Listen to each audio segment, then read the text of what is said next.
Yahoo! Prof here with one more NUC update. Paisley is desperately trying to get up on the shelves. Look at that.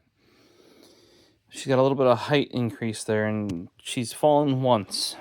But I would like to illustrate how much effort I put into fixing, well, not that NUC 10, but the other one, which ended up being a drive failure of this 970 Evo Plus to cause drive corruption, which then check disk did find and fix, but it only put it in the .check disk folder.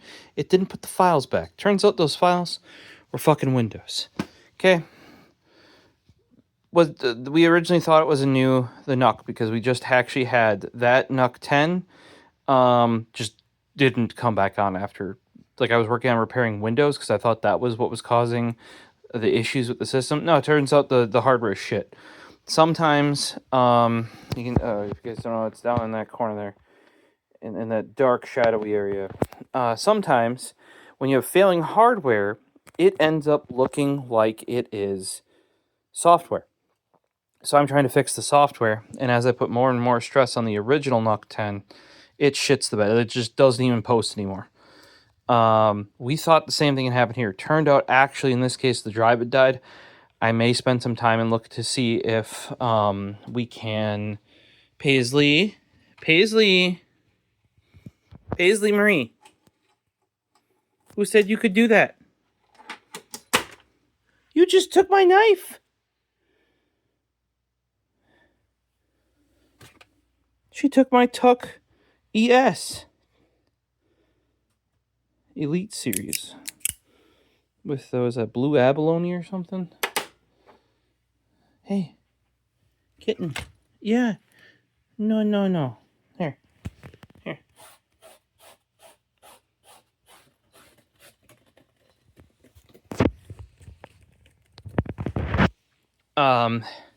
So, well, we got the new system, still having drive issues. You know, that's when we finally got the new system, I was able to troubleshoot the drive, right? Backed it all up. You know, we had the, you might have seen in other videos, I spent hours doing effectively data recovery. Now, I don't want to call it like true data recovery because, I mean, technically these were deleted and lost files, but I wasn't going outside of your usual Hiren's boot CD, like Windows PE environments, Acronis for imaging. You know, you did have to run things like Total Commander at system level to be able to get to those Windows files I was talking about. And I was in CacheOS to deal with I wanted just a general file backup. I didn't care about maintaining the permissions like I did when trying to put that Windows folder back. But yeah, that should illustrate a flash drive that literally doesn't even have a label. This one had never been formatted before. That became CacheOS. We had to buy a new version of Acronis because my version from 2020 didn't play with Windows 11 properly. These actually, even though they're not out, I did have to use the Windows 11 one because, as you can see, it is now on Windows 11. Once I got the Windows 10 repaired, and the Windows files back, I was able to run an SFC scan successfully, which it could do before, but then, more importantly, I was able to run DISM successfully. Check disk, though, was still failing, and that's where we're going here. The reason why check disk was failing is because of that found.00 folder. That's what's found from the check disk, right? And that's what happened when this sort of failed, is it found those files, put them in there, but never put them back. Well, because that was from a completely different check disk, when I would try to do the new check disk, either on the repaired Windows 10 or on the Windows 11, it would hit 100%, and you would have to hold down the system to kill it, right? You'd have to hold down the power button to kill the system. So my thought was, hey, I bet it's because there's that old found.00 folder and the new check disk is trying to put those back. But remember, it couldn't do that before because of issues. So what I ended up doing is backing up that folder to the secondary backup drive that's in there, and then deleting it off the C drive. We have now successfully run 2 check disks on the C drive back to back. Also, I did notice when doing this system that Microsoft has acknowledged the first time you run a check disk on some, I think they even said, especially NVMe based systems, it will run suspiciously fast. They don't say to run it again. I'm telling you, just always run check disk twice. Especially if you notice your, like, if it tells you it's going to take an hour and a half to do a check disk and does it in like 15 minutes, yeah, run check disk again. The algorithm is a bit off on time. On a SATA SSD, it was bang on for this system because we went from a 1 terabyte that was full. So you're like, oh, if you only have one failed drive, are you planning on replacing both? Well, part of the reason when the backup stopped is this 860 EVO 1 terabyte had less than 10% free space.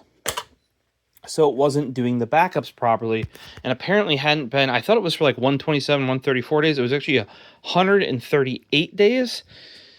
The trim hadn't happened in that long, so something happened to this Windows 138 days ago, and it's never been. Well, not even this Windows. It was that drive right there. This drive. Something happened to that drive, and like I said, it's gotten still a little banana-y, but it was like, if you've ever seen an NVMe if somebody installed it wrong, it looks like that when out of the motherboard, like bent like that. And if you're wondering, it was installed correctly.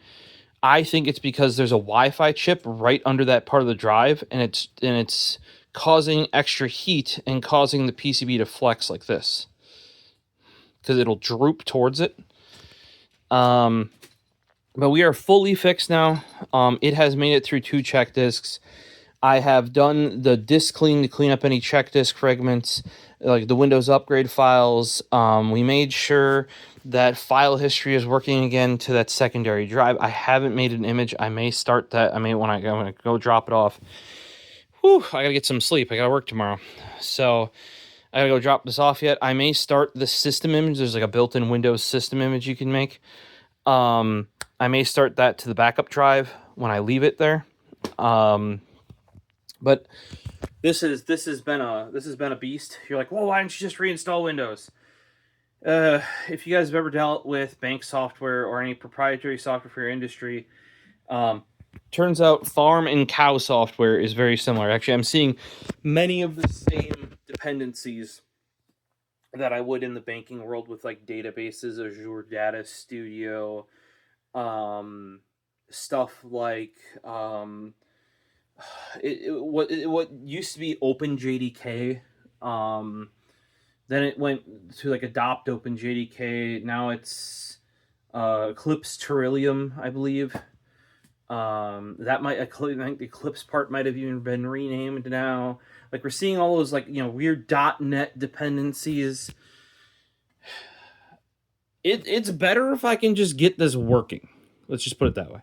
So it's worth this time and effort. I will say too, working on this little guy. This is a NUC 14 with a Ultra 100 chip. Holy shit, kitten! Where did you come from, Paisley? I'm standing up, people, standing, and she just flies up the back of me. I know, we should be sitting by now, but I gotta go to the farm. That's the farm that you came from, Paisley Marie. Yeah, it is. Yeah, she thinks I should be done tonight already and sitting with her on the couch, if you can't tell. But yeah, I gotta go drop this off, get everything plugged in, and hopefully they don't run into any issues. Had to activate Windows 11 with a new key because it definitely deactivated. Even once I had Windows 10 working, the Windows 10 deactivated. So, effectively this is a whole new system at this point. Not what we were intending, but it had been 2020 during COVID is when they got replaced last time and under a bit of duress. But that's 5 years. 5 years, 3 to 5 years is generally in business and enterprise what you can expect your system to last. So it's not like the worst thing in the world. You know, like my computer always lasts long. I'm not saying they can't, you know, but this thing's literally on 24/7, doing the moo cow monitoring 24/7. On the other one, the NUC 10 is what gave up first. I guess in this case, we'll see if the NUC is still fine, but I'm not going to trust this drive. And I believe for the Evo drives, they only have the 5-year warranty, whereas the Pro drives are the ones with the 10-year. I'll have to double check that. Otherwise, it might be the NVMe's that have a 10-year and the SATA's that have a 5. We'll see if that's still under warranty. I'll have to justify it with Samsung, because they're going to. I can almost guarantee they're going to tell me the drive's fine, because the drive itself shows no errors. However, when you put Windows on it, it goes and creates a bunch of errors. So, I'm just pumped. And Paisley here wants to go to sleep. Now that this is done, I got a few boxes that we got to take care of. And this has also reminded me how much I like the Logitech Denuvo Edge keyboard. I had one of these back when it was brand new. This is not mine. My dad actually had mine, and then he was using it for his home theater PC, because I sold it to him when I thought I didn't need it anymore. And this one's got one ding on the hand there. That is actually where the charger goes in. So I'm imagining like something got caught in the charger, like in one of the the little feet that holds it right there. Like where it kind of slots in like a Nintendo Switch. It caught one of the little pads and grounded into the aluminum, because it is pretty soft aluminum. But it's, you know, black plexi with a, as you adjust the volume, touchpad. This left click on this touchpad is actually bad too. It's like always have to pressed. But I think I got it for $50, that one. And for the other condition, like all the keys are good. I would argue, in my opinion, this is one of the best scissor switch keyboards on the market. I ran that before I got my SteelSeries 7G, which is my personal first mechanical keyboard that I owned back in the day. But I used to run that as my main keyboard. Still love typing on it, especially in my lap. And actually bid another one on eBay, because finding them without battery issues is kind of hard. And back in the day, sadly, you would have to wreck the whole back of the keyboard to change the battery, because it's this really nice leather, like this orange faux leather, but it is like material, not plastic, like hard plastic or something. So you have to wreck that whole back, and it never sticks down the same. But you could at least get a replacement battery. Now that we're 10 years past when anybody would want to do a replacement battery, I can't really do that anymore. If I can get a second one of those, kind of like this, I thought I had my hands on a second one of these DeWalt gyroscopics. Turns out, I'm pretty sure Amazon sent me my own return of their new shitty electronic screwdriver. Their 4-volt one. It was branded as the 8-volt. I thought, I was like, I'm buying a used one from Amazon. You know, it's $150, which is like $50 more than it should be.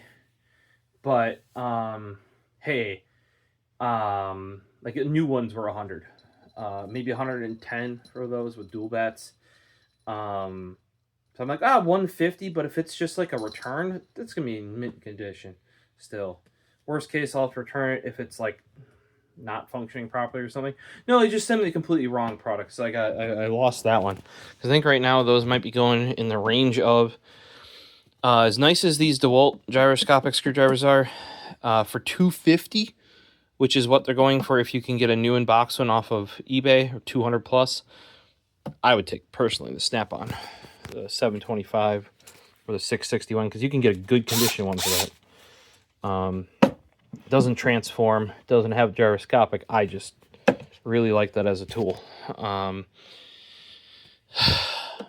really should have not stopped making those, but I gotta figure out, I gotta pick that up off the ground and remember how to put the power cable retention on, and then I'm off to deliver this, as I told the person I was hoping to have it there last night, but it took me from 3 p.m.